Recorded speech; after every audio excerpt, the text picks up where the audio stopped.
টানা প্রায় 4 মাসে কর্মযজ্ঞের 18টি এরিয়া ধরে 150টি সুপারিশ করেছে নির্বাচন ব্যবস্থা সংস্কার কমিশন। তার মধ্যে উল্লেখযোগ্য, নির্বাচন কমিশনকে জবাবদিহি করার ক্ষমতা সংসদীয় কমিটির কাছে ন্যস্ত, সীমানা পুনরুদ্ধারের আলাদা স্বাধীন কর্তৃপক্ষের অধীনে ভোটার তালিকা প্রণয়ন। তবে এইসব প্রস্তাবনার বিরোধিতা করে প্রশ্ন তুলেন স্বয়ং প্রধান নির্বাচন কমিশনার।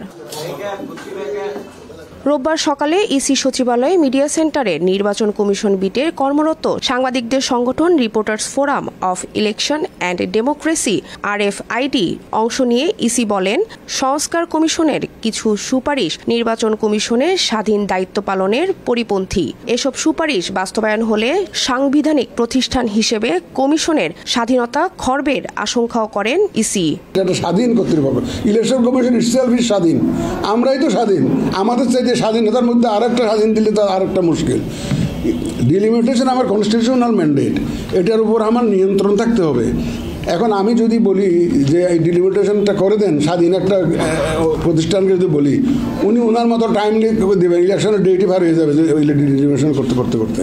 তিনি বলেন, ডিসেম্বরে জাতীয় নির্বাচন হলে অক্টোবরে প্রস্তুতি নিতে হবে। সংস্কারের জন্য অতিরিক্ত সময়ের প্রয়োজন হয়, সেটা কমিশনের জন্য চ্যালেঞ্জিং হবে বলেও মন্তব্য করেন ইসি।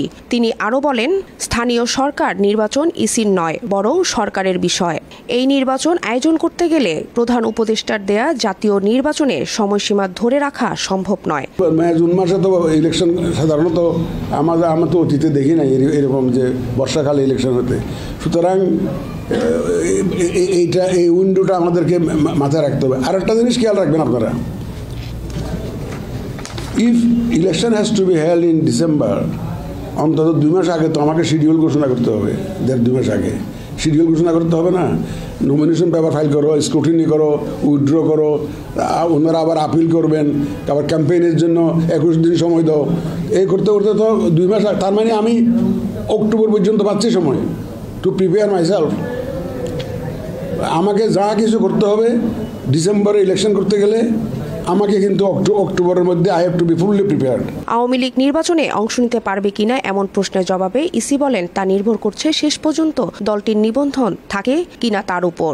যেটা বলতে চাই যে আওয়ামী লীগের জন্য না, শুধু যারা রেজিস্টার থাকে ওই দিন পর্যন্ত আমরা অপেক্ষা করছি। ওই পর্যন্ত শিডিউল ডিক্লেয়ার আগ পর্যন্ত কতটা পার্টি রেজিস্টার্ড থাকে আমরা দেখতে চাই। এবং অপেক্ষা না করলে তো বোঝা যাচ্ছে না। এবং ইয়েতে অনেক দাবি দেওয়া পলিটিক্যাল ডিবেট চলছে, ওই আওয়ামী লীগ নিয়ে অনেক পলিটিক্যাল ডিবেট চলছে। তো we are also waiting to see how the political debate is going to be resolved. জাতীয় নির্বাচন আয়োজনে আইন শৃঙ্খলা বাহিনীর পুরোপুরি নির্ভর করতে চায় নির্বাচন কমিশন। প্রধান কমিশনার বলছেন, জনগণই পাহারাদার হয়ে থাকবে সব অনিয়ম ঠেকাতে। প্রয়োজনে বিএনসিসিকেও কাজে লাগাতে চান সিএসি। শিউলি রায়, দেশ টিভি, ঢাকা।